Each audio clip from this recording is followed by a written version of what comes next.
Are psychedelics helpful for treating depression and addiction?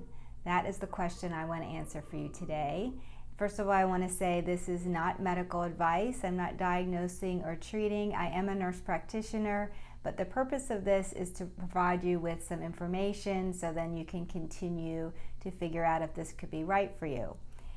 First of all, I'm going to focus on psilocybin. In the world of psychedelics, there are many other substances that are lumped into that category. It could be LSD, ayahuasca, DMT, MDMA, ketamine, ibogaine. So all of these things also could be helpful, but I'm going to focus today on psilocybin. So psilocybin is a mushroom. It's magic mushrooms.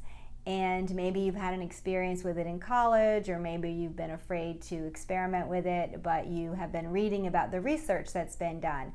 So it seems like on one hand it's very new, but if you look back through time, our relationship as humans with psilocybin is actually not new. Since the beginning of recorded history, so at least 5,000 years, there are records of humans using psilocybin. So this is not new.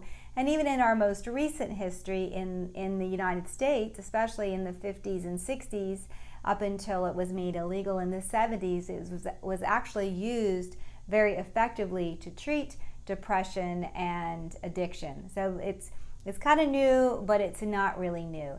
And so how does it work, and how is it different than potentially something else? And I want to describe it in this way.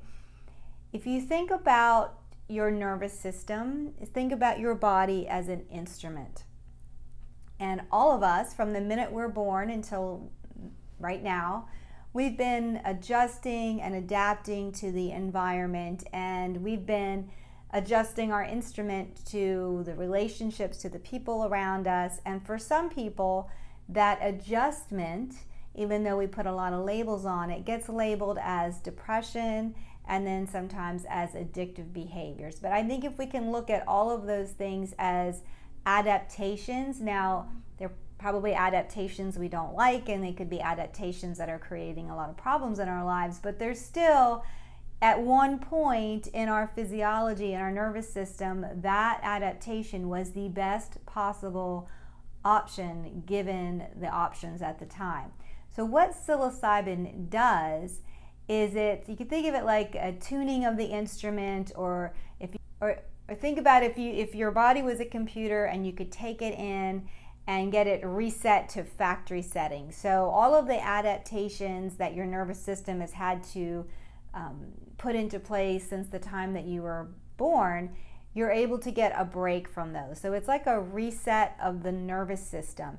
And so what it can do, now it's not going to keep you reset or keep you in a different tune, but it can really create a window of opportunity. It can be a catalyst for a different way of seeing yourself, a different way of seeing the world.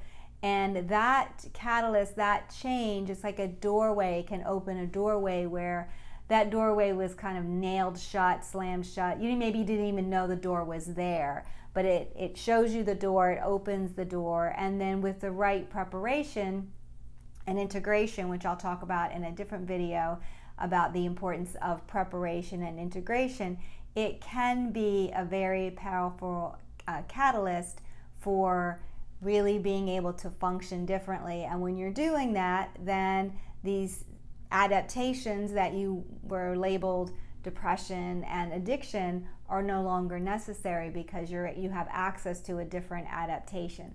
So I hope that helps. You can reach out to me, connect with me, watch some of my other videos, and I'll see you next time.